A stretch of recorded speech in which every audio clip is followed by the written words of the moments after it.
ಸ್ನೇಹಿತರೆ, ಮೀಡಿಯಾ ಮಾಸ್ಟರ್ಸ್ಗೆ ಸ್ವಾಗತ ಸುಸ್ವಾಗತ. ಗೆಳೆಯರೆ, ಕಳೆದ ಆಗಸ್ಟ್ ತಿಂಗಳಲ್ಲಿ ಭಾರತ ಬಾಂಗ್ಲಾದೇಶದ ಪ್ರಧಾನಿ ಶೇಖ್ ಹಸೀನಾ ಅವರನ್ನು ಕಾಪಾಡ್ತು. ಈಗ ಅಲ್ಲಿನ ಸೇನಾ ಮುಖ್ಯಸ್ಥ ವಕಾರುಜ್ಜಮಾನ್ ಅವರನ್ನು ಕಾಪಾಡಿದೆ. ಅಷ್ಟೇ ಅಲ್ಲ, ಇಡೀ ಬಾಂಗ್ಲಾದೇಶವನ್ನು ಮತ್ತೊಮ್ಮೆ ಸೇನಾಡಳಿತದ ಕಪಿಮುಷ್ಟಿಗೆ ಸಿಲುಕೋದ್ರಿಂದ ಕಾಪಾಡಿದೆ. ಈ ಮೂಲಕ ಬಾಂಗ್ಲಾದೇಶದಲ್ಲಿ ಮತ್ತೆ ಪಾಕಿಸ್ತಾನಿ ಸೇನೆ ISIಗಳು ಬಂದು ಬೇರು ಬಿಡೋದನ್ನು, ಬಾಂಗ್ಲಾದೇಶ ಮತ್ತೆ ಪಾಕಿಸ್ತಾನದ ಪಾಲಾಗೋದನ್ನು ಒಂದು ಹಂತದವರೆಗೆ ತಪ್ಪಿಸೋದರಲ್ಲಿ, ಪಾಕಿಸ್ತಾನದ ಪ್ಲಾನನ್ನು ವಿಫಲಗೊಳಿಸೋದರಲ್ಲಿ ಭಾರತ ಯಶಸ್ವಿಯಾಗಿದೆ. ಗೆಳೆಯರೆ, ಕಳೆದ ವಾರ ಬಾಂಗ್ಲಾದೇಶದಲ್ಲಿ ಪಾಕಿಸ್ತಾನ ಹಾಕ್ಕೊಂಡಿದ್ದ ಪ್ಲಾನ್ ಹಾಗೂ ಭಾರತ ಅದನ್ನು ವಿಫಲಗೊಳಿಸಿದ ಕಥೆ ಇದೆಯಲ್ಲ, ಅದು ಯಾವ ಆಕ್ಷನ್ ಸಿನಿಮಾಗೂ ಕಡಿಮೆ ಏನಿಲ್ಲ. ಹಾಗಾದರೆ ಬಾಂಗ್ಲಾದೇಶದ ಸೇನಾ ಮುಖ್ಯಸ್ಥನನ್ನು ಭಾರತ ಹೇಗೆ ಕಾಪಾಡ್ತು? ಅಲ್ಲಿ ಏನಾಗ್ತಾ ಇತ್ತು? ಪಾಕಿಸ್ತಾನ ಹಾಗೂ ಚೈನಾಗಳಿಗೆ ಏಕಕಾಲಕ್ಕೆ ಭಾರತ ಚೆಕ್ ಇಟ್ಟಿದ್ದು ಹೇಗೆ? ಬನ್ನಿ ನೋಡೋಣ.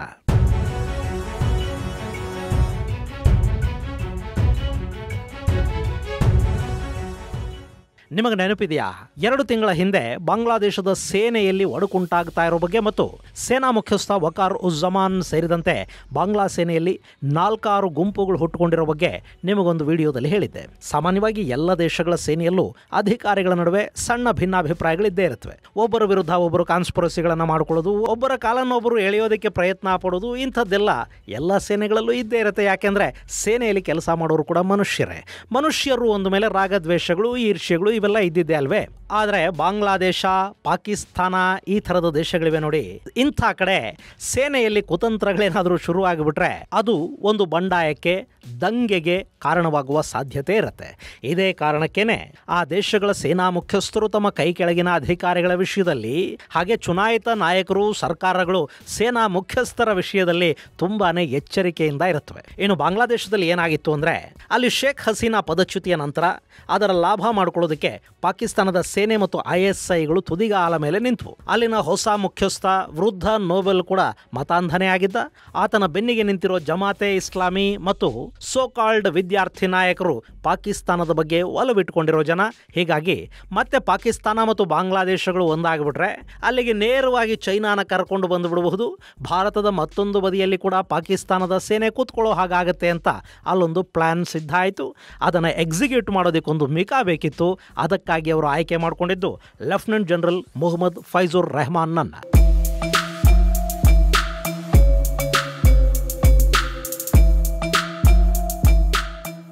ಗೆಳೆಯರೆ, ಈ ಫೈಜುರ್ ರೆಹಮಾನ್ ಬಗ್ಗೆ ನಿಮಗೆ ಹಿಂದಿನ ವಿಡಿಯೋದಲ್ಲಿ ಕೂಡ ಹೇಳಿದ್ದೆ. ನಾಳೆ ಬಾಂಗ್ಲಾದೇಶದ ಸೇನೆಯಲ್ಲಿ ಏನಾದರೂ ಸಮಸ್ಯೆ ಉಂಟಾಗಿ ಅಲ್ಲಿ ಸೇನಾ ಬಂಡಾಯ ಆದರೆ ಅದರ ನಾಯಕತ್ವ ವಹಿಸೋದು ಇದೇ ಫೈಜ್ ಅನ್ನೋದನ್ನು ಕೂಡ ನಿಮ್ಗೆ ಆ ವಿಡಿಯೋದಲ್ಲಿ ಹೇಳಿದ್ದೆ. ಪಾಕಿಸ್ತಾನ ಅದೇ ಫೈಜುರ್ ರೆಹಮಾನ್ನನ್ನು ತನ್ನ ಕೆಲಸಕ್ಕೆ ಆಯ್ಕೆ ಮಾಡಿಕೊಳ್ತು. ಇಲ್ಲಿ ಫೈಜುರ್ ರೆಹಮಾನ್ನೇ ಯಾಕೆ ಅನ್ನೋದಕ್ಕೆ ಕೂಡ ಒಂದಷ್ಟು ಕಾರಣಗಳಿವೆ. ಈ ಫೈಜುರ್ ರೆಹಮಾನ್ ಮೊದಲಿಂದಲೂ ಶೇಖ್ ಹಸೀನಾ ವಿರೋಧಿ ಬಣದಲ್ಲಿ ಗುರುತಿಸಿಕೊಂಡವನು. ಜಮಾತ್ ಜೊತೆ ನಿಕಟ ಸಂಪರ್ಕಗಳನ್ನು ಇಟ್ಕೊಂಡಿದ್ದವನು. ಗಡ್ಡ ಒಂದು ಬಿಟ್ಟಿಲ್ಲ ಅನ್ನೋದು ಬಿಟ್ರೆ ಕಟ್ಟರ್ ಇಸ್ಲಾಮಿ ಈತ. ಹಸೀನಾ ವಿರುದ್ಧದ ದಂಗೆಗಳಾದ್ವಲ್ಲ, ಆ ಸಮಯದಲ್ಲಿ ಈತ ಮಿಲಿಟರಿ ಇಂಟೆಲಿಜೆನ್ಸ್ನಲ್ಲಿ ಕೆಲಸ ಮಾಡ್ತಾ ಇದ್ದ.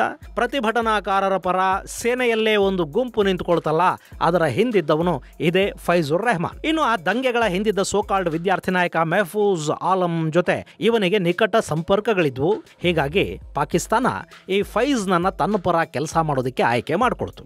ಹಾಗೆ ಬಾಂಗ್ಲಾದೇಶದಲ್ಲಿ ಪಾಕಿಸ್ತಾನದ ಸೇನೆ ಹಾಗೂ ISIಗೆ ಬೇರು ಬಿಡೋದಕ್ಕೆ ಅವಕಾಶವನ್ನು ಕಲ್ಪಿಸಿಕೊಟ್ರೆ ಫೈಜ್ನನ್ನ ಮುಂದಿನ ಬಾಂಗ್ಲಾದೇಶದ ಸೇನಾ ಮುಖ್ಯಸ್ಥನನ್ನಾಗಿ ಮಾಡೋದಕ್ಕೆ ಸಹಾಯ ಮಾಡೋದಾಗಿ ಪಾಕ್ ಹೇಳ್ತು. ಅಷ್ಟೇ, ಫೈಜ್ ತನ್ನದೇ ದೇಶದ ಸೇನಾ ಮುಖ್ಯಸ್ಥನಿಗೆ, ತನ್ನದೇ ದೇಶಕ್ಕೆ ದ್ರೋಹ ಮಾಡೋದಕ್ಕೆ ಸಿದ್ಧನಾಗಿಬಿಟ್ಟ.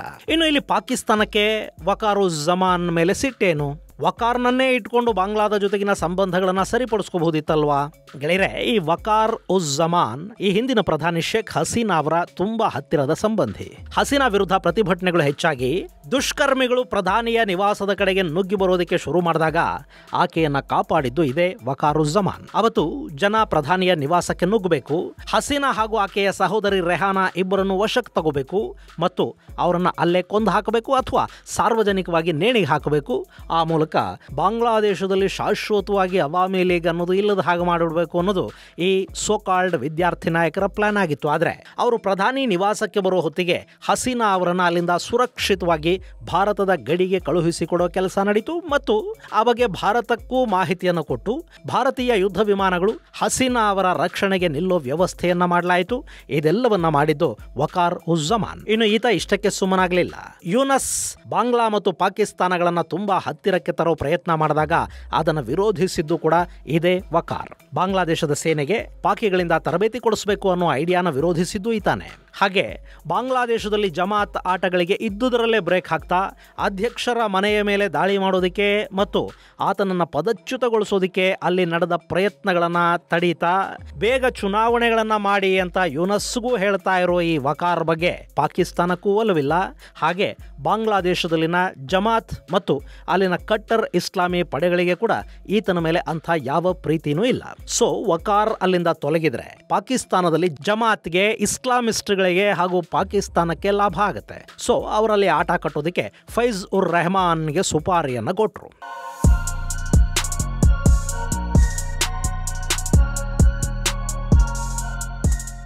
ಇನ್ನು ಹಸೀನಾ ಸರ್ಕಾರ ಪದಚ್ಯುತಗೊಂಡು ಬೆನ್ನಲ್ಲೇ ವಕಾರ್ ಸೇನೆಯಲ್ಲೊಂದಷ್ಟು ಬದಲಾವಣೆಗಳನ್ನು ಮಾಡಿದರು. ಈ ಫೈಜ್ನನ್ನ ಮಿಲಿಟರಿ ಇಂಟೆಲಿಜೆನ್ಸ್ನ ಅತ್ಯಂತ ಪ್ರಭಾವಿ ಮತ್ತು ಆಯಕಟ್ಟಿನ ಜಾಗದಿಂದ ತೆಗೆದು ಇನ್ನು ಸ್ವಲ್ಪ ಮೇಲ್ದರ್ಜೆಗೆ ಪ್ರಮೋಷನ್ ಕೊಟ್ಟಂಗೆ ಮಾಡಿ ಕ್ವಾರ್ಟರ್ ಮಾಸ್ಟರ್ ಜನರಲ್ ಹುದ್ದೆಗೆ ಈತನನ್ನು ತಗೊಂಡು ಹೋಗಿ ಕೂಡಿಸಲಾಯಿತು.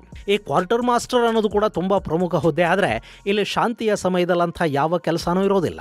ಸೇನೆಯ ಪ್ರೊಕ್ಯೂರ್ಮೆಂಟ್ಗಳು ಅಂದರೆ ರೇಷನ್ನು, ಯೂನಿಫಾರ್ಮು, ಶೂಗಳು, ಸೈನಿಕರಿಗೆ ಬೇಕಾಗುವ ಇನ್ನಿತರ ಅಗತ್ಯ ವಸ್ತುಗಳ ಸರಬರಾಜನ್ನು ನೋಡಿಕೊಳ್ಳುವ ವಿಭಾಗ ಇದು. ಅಲ್ಲಿಗೆ ಈತನನ್ನು ಮುಖ್ಯಸ್ಥನನ್ನಾಗಿ ಪ್ರಮೋಷನ್ ಕೊಟ್ಟು ಯಾವ ಕಿತಾಪತಿಯೋ ಮಾಡದ ಹಾಗೆ ಬಂದೋಬಸ್ತು ಮಾಡೋ ಕೆಲಸವನ್ನ ವಕಾರ್ ಮಾಡಿದ್ರು. ಆ ಸಿಟ್ಟು ಫೈಜ್ಗಿತ್ತು. ಈತನ ಜೊತೆಗೆ ಯೂನಸ್ನ ಬಂಟ ಲೆಫ್ಟಿನೆಂಟ್ ಜನರಲ್ ಕಮರುಲ್ ಹಸನ್ ಕೂಡ ಸೇರ್ಕೊಂಡ. ಈ ಕಮರುಲ್ ಹಸನ್ ಬಾಂಗ್ಲಾ ಸೇನೆಯಲ್ಲಿ ಪ್ರಿನ್ಸಿಪಲ್ ಸ್ಟಾಫ್ ಆಫೀಸರ್ ಆಗಿದ್ದಾನೆ. ಸೇನೆ ಮತ್ತು ಪ್ರಧಾನಿಯ ನಡುವೆ ಕೋಆರ್ಡಿನೇಷನ್ ಈತನ ಕೆಲಸ. ಇನ್ನು ಇತ್ತೀಚೆಗೆ ಈಜಿಪ್ಟ್ನಲ್ಲಿ ಯೂನಸ್ ಹಾಗೂ ಪಾಕಿಸ್ತಾನದ ಪ್ರಧಾನಿ ಶರೀಫ್ ಭೇಟಿ ಆಯ್ತಲ್ಲ, ಅದಾದ ನಂತರ ಈ ಹಸನ್ನನ್ನ ಪಾಕಿಸ್ತಾನಕ್ಕೆ ಕಳುಹಿಸಿಕೊಡಲಾಯಿತು. ಅಲ್ಲಿ ಸೇನಾ ಮುಖ್ಯಸ್ಥ ಹಾಗೂ ISI ಮುಖ್ಯಸ್ಥನ ಜೊತೆ ಮಾತುಕತೆಗಳನ್ನು ನಡೆಸಿ ಬರೋ ಟಾಸ್ಕ್ ಅನ್ನ ಈತನಿಗೆ ಕೊಡಲಾಯಿತು. ಈ ಭೇಟಿಯ ಬೆನ್ನಲ್ಲೇ ISI ಮುಖ್ಯಸ್ಥ ಆಸಿಮ್ ಮಲಿಕ್ ನೇತೃತ್ವದ ತಂಡ ಬಾಂಗ್ಲಾದೇಶಕ್ಕೆ ಭೇಟಿ ಕೊಡುತ್ತೆ. ಆ ಸಂದರ್ಭದಲ್ಲಿ ಆಸಿಮ್ ಮಲಿಕ್ನನ್ನ ಭೇಟಿ ಮಾಡಿದ್ದು ಲೆಫ್ಟಿನೆಂಟ್ ಜನರಲ್ ಫೈಜ್ ಉರ್ ರೆಹಮಾನ್ ಅಲ್ಲ, ಸೇನಾ ಸರಬರಾಜು ವಿಭಾಗದ ಅಧಿಕಾರಿಗೆ ISI ಮುಖ್ಯಸ್ಥನನ್ನು ಭೇಟಿ ಮಾಡಬೇಕಾದ ಅಗತ್ಯ ಏನಿತ್ತು? ಅವ್ರ ಜೊತೆ ಏನು ರೇಷನ್ನು, ಶೂ ಡೀಲ್ ಮಾಡ್ಕೋಬೇಕಾಗಿತ್ತಾ? ವಕಾರ್ ಈ ಭೇಟಿಯಿಂದ ಸ್ವಲ್ಪ ವಿಚಲಿತರಾದರು. ಇನ್ನು ಆಸಿಮ್ ಮಲಿಕ್ ಆಫ್ ಪಾಕಿಸ್ತಾನ್ ಇದ್ನಲ್ಲ, ಆತ ನಿಮ್ಮ ಮುಂದಿನ ಸೇನಾ ಮುಖ್ಯಸ್ಥ ಯಾರಾದರೆ ಚೆನ್ನಾಗಿರುತ್ತೆ ಅಂತ ಒಂದು ಅಭಿಪ್ರಾಯ ಸಂಗ್ರಹದಂಥ ಮೀಟಿಂಗ್ಗಳನ್ನು ಕೂಡ ಅಲ್ಲಿ ಮಾಡ್ದ. ಆ ಮೂಲಕ ಸೇನಾಧಿಕಾರಿಗಳಲ್ಲಿ ಈ ಫೈಜ್ ಹೆಸರನ್ನು ತೇಲಿಬಿಡುವ ಮತ್ತು ಫೈಜ್ ಪರ ಅಲ್ಲಿ ಲಾಬಿ ಮಾಡುವ ಕೆಲಸ ಸದ್ದಿಲ್ಲದೆ ನಡೆದು ಹೋಯಿತು. ಯಾರ್ಯಾರಿಗೆ ವಕಾರ್ ಮೇಲಲ್ಲಿ ಅಸಮಾಧಾನ ಆಯಿತು ಅಂಥವರೆಲ್ಲ ಈ ಫೈಜ್ ಪರ ನಿಲ್ಲೋದಕ್ಕೆ ಶುರು ಮಾಡಿದ್ರು. ಆತ ತನ್ನದೊಂದು ಸಿಂಡಿಕೇಟ್ ಅನ್ನ ಅಲ್ಲಿ ರೆಡಿ ಮಾಡ್ಕೊಳ್ತಾ ಹೋದ. ಬಾಂಗ್ಲಾದೇಶದಲ್ಲಿ ಇಷ್ಟೆಲ್ಲ ಆಗ್ತಾ ಇರೋ ಬಗ್ಗೆ ಸೇನಾಧಿಕಾರಿಗೆ ಮಾಹಿತಿ ಇತ್ತೋ ಇಲ್ವೋ, ಆದರೆ ಭಾರತದ ಬೇಹುಗಾರಿಕಾ ಇಲಾಖೆಗೆ ಈ ಬಗ್ಗೆ ಸಂಪೂರ್ಣ ಮಾಹಿತಿ ಸಿಗ್ತಾ ಇತ್ತು. ಭಾರತದ ಇಂಟೆಲಿಜೆನ್ಸ್ ಯಾವ ಮಟ್ಟಕ್ಕೆ ಬಾಂಗ್ಲಾ ಮೇಲೆ ಕಣ್ಣಿಟ್ಟಿದೆ ಅಂದ್ರೆ ಅಲ್ಲಿಗೆ ISI ಅಧಿಕಾರಿಗಳು ಬರ್ತಾ ಇದ್ದಾರೆ ಅನ್ನೋದು ಮಾತ್ರ ಅಲ್ಲ, ಯಾರ್ಯಾರು ಬರ್ತಾ ಇದ್ದಾರೆ, ಅವರು ಎಲ್ಲೆಲ್ಲಿಗೆ ಹೋಗ್ತಾರೆ, ಎಷ್ಟು ಗಂಟೆಗೆ ಯಾರನ್ನ ಎಲ್ಲಿ ಮೀಟ್ ಮಾಡ್ತಾರೆ ಅನ್ನೋವರೆಗೆ ಭಾರತೀಯ ಏಜೆನ್ಸಿಗಳಿಗೆ ಮಾಹಿತಿ ಗೊತ್ತಾಗ್ತಾ ಇತ್ತು. ಆ ಮೀಟಿಂಗ್ಗಳಲ್ಲಿ ಏನಾಗ್ತಾ ಇದೆ ಅನ್ನೋ ಮಾಹಿತಿಯನ್ನು ಕೂಡ ಅವರು ಸಂಗ್ರಹಿಸಿದ್ರು. ಅಷ್ಟೇ ಅಲ್ಲ, ಬಾಂಗ್ಲಾದೇಶದಲ್ಲಿ ಯಾರ್ಯಾರು ವಕಾರ್ ವಿರುದ್ಧ ಸಂಚು ಮಾಡ್ತಾ ಇದ್ದಾರೆ, ಯಾರ್ಯಾರನ್ನ ಫೈಜ್ ಭೇಟಿ ಮಾಡಿದಾನೆ, ಅವರ ಅಭಿಪ್ರಾಯಗಳೇನಿವೆ ಅನ್ನೋದು ಕೂಡ ಭಾರತಕ್ಕೆ ಗೊತ್ತಾಗಿತ್ತು. ಅಲ್ಲಿ ವಕಾರ್ ಉಸ್ ಜಮಾನ್ ಅನ್ನು ಉಳಿಸಬೇಕಿತ್ತು. ISI ಬಾಂಗ್ಲಾದೇಶದಲ್ಲಿ ಮಾಡ್ತಾ ಇದ್ದ ಪ್ಲಾಟ್ ಅನ್ನು ವಿಫಲಗೊಳಿಸಬೇಕಿತ್ತು. ಆದರೆ ಈ ವಿಷಯವನ್ನ ನೇರವಾಗಿ ಬಾಂಗ್ಲಾದ ಸೇನಾ ಮುಖ್ಯಸ್ಥ ವಕಾರ್ ಉಸ್ ಜಮಾನ್ಗೆ ತಿಳಿಸೋದಕ್ಕೆ ಸಾಧ್ಯವಾಗ್ತಾ ಇರಲಿಲ್ಲ. ಯಾಕೆಂದ್ರೆ ಕಮ್ಯುನಿಕೇಶನ್ ರೂಟ್ಗಳ ಮೇಲೆ ಫೈಜ್ ಪಡೆ ಕಣ್ಣಿಟ್ಕೊಂಡು ಕೂತಿತ್ತು. ಅಲ್ಲಿ ವಕಾರ್ಗೆ ಬರೋ ಪ್ರತಿಯೊಂದು ಕರೆ ಕೂಡ ಸ್ಕ್ಯಾನ್ ಆಗ್ತಾ ಇತ್ತು, ಟ್ಯಾಪ್ ಆಗ್ತಾ ಇತ್ತು. ಸೊ ಇದೇ ಸಮಯಕ್ಕೆ ವಕಾರ್ ಉಸ್ ಜಮಾನ್ಗೆ ಸೆಂಟ್ರಲ್ ಆಫ್ರಿಕನ್ ರಿಪಬ್ಲಿಕ್ನಿಂದ ಒಂದು ಆಹ್ವಾನ ಬರುತ್ತೆ. ಅಲ್ಲಿಗೆ ವಕಾರ್ ಹೋಗ್ತಾರೆ. ಆತನಿಗೆ ಪ್ರೆಸಿಡೆನ್ಷಿಯಲ್ ಮೆಡಲ್ ಕೊಟ್ಟು ಸತ್ಕರಿಸಲಾಗುತ್ತೆ. ಈ ಭೇಟಿಯ ಸಂದರ್ಭದಲ್ಲೇ ವಕಾರ್ಗೆ ತಲುಪಿಸಬೇಕಾದ ಮಾಹಿತಿಯನ್ನು ತಲುಪಿಸಲಾಗುತ್ತೆ. ಅಷ್ಟೇ ಅಲ್ಲ, ಬಾಂಗ್ಲಾದೇಶಕ್ಕೆ ವಾಪಸ್ ಹೋದರೆ ಆತನ ವಿಮಾನ ಎಲ್ಲಿ ಲ್ಯಾಂಡ್ ಆಗಬೇಕು, ಎಲ್ಲಿ ಲ್ಯಾಂಡ್ ಆಗಬಾರದು ಅನ್ನೋವರೆಗೆ ವಕಾರ್ಗೆ ಹೇಳಬೇಕಾಗಿದ್ದನ್ನೆಲ್ಲ ದಾಖಲೆಗಳ ಸಮೇತ ತಿಳಿಸಲಾಗುತ್ತೆ. ಆತನನ್ನು ಎಚ್ಚರಿಸಲಾಗುತ್ತೆ ಮತ್ತು ಸೆಂಟ್ರಲ್ ಆಫ್ರಿಕನ್ ರಿಪಬ್ಲಿಕ್ಗೆ ಈ ವಕಾರ್ ಬರೋ ಹಾಗೆ ಮಾಡೋದು ಕೂಡ ಭಾರತನೇ.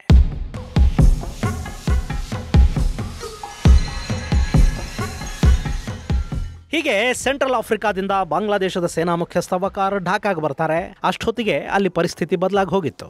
ವಕಾರ್ ಇಲ್ಲದ ಸಮಯದಲ್ಲಿ ಫೈಜ್ ತನ್ನ ಪರ ಒಂದು ಸೇನಾಧಿಕಾರಿಗಳ ತಂಡವನ್ನು ಸಿದ್ಧ ಮಾಡಿಕೊಂಡಿದ್ದ. ವಕಾರ್ ಢಾಕಾ ಇಂಟರ್ನ್ಯಾಷನಲ್ ಏರ್ಪೋರ್ಟ್ಗೆ ಬಂದಿಳಿದ ಕೂಡಲೇ ಆತನನ್ನು ಅಲ್ಲಿ ಬಂಧಿಸಬೇಕು. ಅದಕ್ಕೆ ಬೇಕಾದ ಎಲ್ಲ ಸಿದ್ಧತೆಗಳು ಆಗಿದ್ವು. ಆದರೆ ವಕಾರ್ ಆ ಏರ್ಪೋರ್ಟ್ಗೆ ಹೋಗಲೇ ಇಲ್ಲ. ಆತ ಅಲ್ಲಿನ ಸೇನಾ ಏರ್ ಬೇಸ್ಗೆ ಹೋಗಿ ಅಲ್ಲಿ ಸುರಕ್ಷಿತವಾಗಿ ಇಳಿಯೋದಕ್ಕೆ ಬೇಕಾದ ವ್ಯವಸ್ಥೆಗಳನ್ನು ಮಾಡಿಕೊಂಡಿದ್ದ. ವಾಯುಪಡೆಯ ಅಧಿಕಾರಿಗಳು ವಕಾರ್ಗೆ ಅಲ್ಲಿ ರಕ್ಷಣೆ ಕೊಡೋದಕ್ಕೆ ಸಿದ್ಧರಾಗಿದ್ದರು. ಆ ರಕ್ಷಣೆಯಲ್ಲೇ ವಕಾರ್ ತಮ್ಮ ಕಚೇರಿಗೆ ಹೋದರು.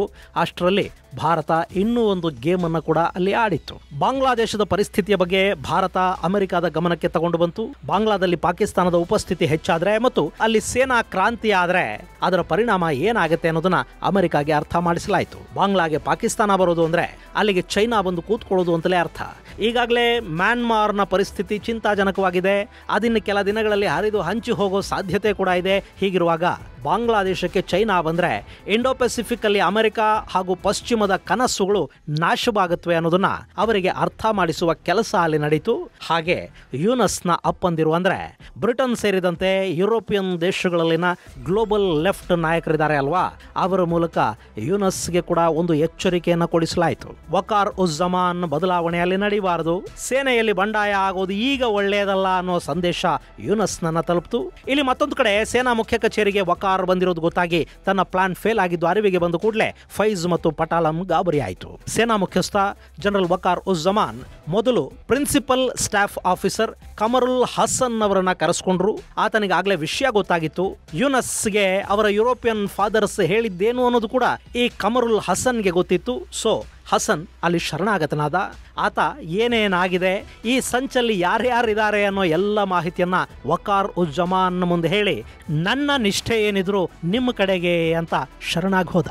ಇದಾದ ನಂತರದ ಸರದಿ ಲೆಫ್ಟಿನೆಂಟ್ ಜನರಲ್ ಫೈಜ್ ಉರ್ ರೆಹಮಾನ್ ಅನ್ನದ್ದು. ಆತನನ್ನ ಸೇನೆ ತನ್ನ ವಶಕ್ಕೆ ತಗೊಳ್ತು. ಈಗ ಫೈಜ್ ಗೃಹ ಬಂಧನದಲ್ಲಿದ್ದಾನೆ. ಆತನ ವಿರುದ್ಧ ಒಂದು ಕೋರ್ಟ್ ಮಾರ್ಷಲ್ ನಡೆಯುತ್ತೆ. ಹಾಗೆ ಯಾರೆಲ್ಲ ಫೈಜ್ ಉರ್ ರೆಹಮಾನ್ಗೆ ಬೆಂಬಲವಾಗಿ ನಿಂತಿದ್ರು, ಯಾರೆಲ್ಲ ಸೇನಾ ಮುಖ್ಯಸ್ಥ ವಕಾರ್ ವಿರುದ್ಧ ಸಂಚು ಮಾಡಿದ್ರು, ಅವರದ್ದೊಂದು ಪಟ್ಟಿ ಕೂಡ ರೆಡಿಯಾಗಿದೆ. ಅವರ ಮೇಲೆ ಕಣ್ಣಿಡಲಾಗಿದೆ. ಸದ್ಯದಲ್ಲೇ ಅವರನ್ನು ಕೂಡ ಬಂಧಿಸುವ ಕೆಲಸ ನಡೆಯುತ್ತೆ. ಈಗ ವಕಾರ್ ಉಜ್ಜಮಾನ್ ಬೆಂಬಲಕ್ಕೆ ಅಲ್ಲಿನ ನ್ಯಾಷನಲ್ ಡಿಫೆನ್ಸ್ ಕಾಲೇಜ್ನ ಮುಖ್ಯಸ್ಥ lieutenant general Mohammad Haq, army ಟ್ರೈನಿಂಗ್ನ director lieutenant general Mainur Rehman ಇವರೆಲ್ಲ ಇದ್ದಾರೆ. ಇವರು ಹಸೀನಾ ನಿಷ್ಠರು ಅಂತ ಗುರುತಿಸಿಕೊಂಡಿದ್ದ ಸೇನಾಧಿಕಾರಿಗಳು. ಜನರಲ್ ವಕಾರ್ ಉಜ್ಜಮಾನ್ ಅವರ ಜೀವ ಮತ್ತು ಹುದ್ದೆ ಎರಡನ್ನೂ ಉಳಿಸೋದರ ಜೊತೆಗೆ ಬಾಂಗ್ಲಾದೇಶ ಪಾಕಿಸ್ತಾನದ ಪಾಲಾಗೋದನ್ನ ಮತ್ತು ಇಲ್ಲಿ ISI ಬಂದು ಕೂತ್ಕೊಳ್ಳೋ ಪ್ರಯತ್ನವನ್ನ ಭಾರತ ಭಗ್ನಗೊಳಿಸಿದೆ. ಇದು ಸದ್ಯಕ್ಕೆ ಪಾಕಿಸ್ತಾನಕ್ಕೆ, ಚೀನಾಗೆ ಮತ್ತು ಯೂನಸ್ಗೆ ಕೂಡ ಒಂದು ಶಾಕ್. ಬಾಪ್ ಹೋತಾ ಹೇ ಅಂತ ಸುಮ್ಮನೆನ ಹೇಳಿದ್ದಾರೆ. ಇದು ಗೆಳೆಯರೆ ಬಾಂಗ್ಲಾದಲ್ಲಿ ನಡೆಯಲಿದ ಪಾಕಿಸ್ತಾನಿ ಕುತಂತ್ರ ಹಾಗೂ ಅದನ್ನು ಬ್ರೇಕ್ ಮಾಡಿದ ಭಾರತೀಯ ಏಜೆನ್ಸಿಗಳ ಬುದ್ಧಿವಂತಿಕೆ. ಅಕಸ್ಮಾತ್ ಇಲ್ಲಿ ಏನಾದರೂ ಪಾಕಿಸ್ತಾನದ ಈ ಪ್ಲಾನ್ ಸಫಲಗೊಂಡು ಬಿಟ್ಟಿದ್ರೆ ಭಾರತಕ್ಕೆ ಬಂಗಾಳ ಕೊಲ್ಲಿಯಲ್ಲಿ ಮತ್ತು ಈಶಾನ್ಯ ಭಾಗದಲ್ಲಿ ಕೂಡ ವಿಪರೀತ ಪ್ರಮಾಣದ ಸಮಸ್ಯೆ ಆಗ್ತಾ ಇತ್ತು. ಅದನ್ನು ತಪ್ಪಿಸೋದ್ರಲ್ಲಿ ಭಾರತದ ಏಜೆನ್ಸಿಗಳು ಯಶಸ್ಸನ್ನು ಪಡ್ಕೊಂಡಿವೆ. ಮುಂದಿನ ಸಂಚಿಕೆಯಲ್ಲಿ ಮತ್ತಷ್ಟು ವಿಶೇಷಗಳ ಜೊತೆ ಮತ್ತೆ ಭೇಟಿಯಾಗೋಣ. ಅಲ್ಲಿವರೆಗೆ ಜೈ ಹಿಂದ್, ಜೈ ಕರ್ನಾಟಕ.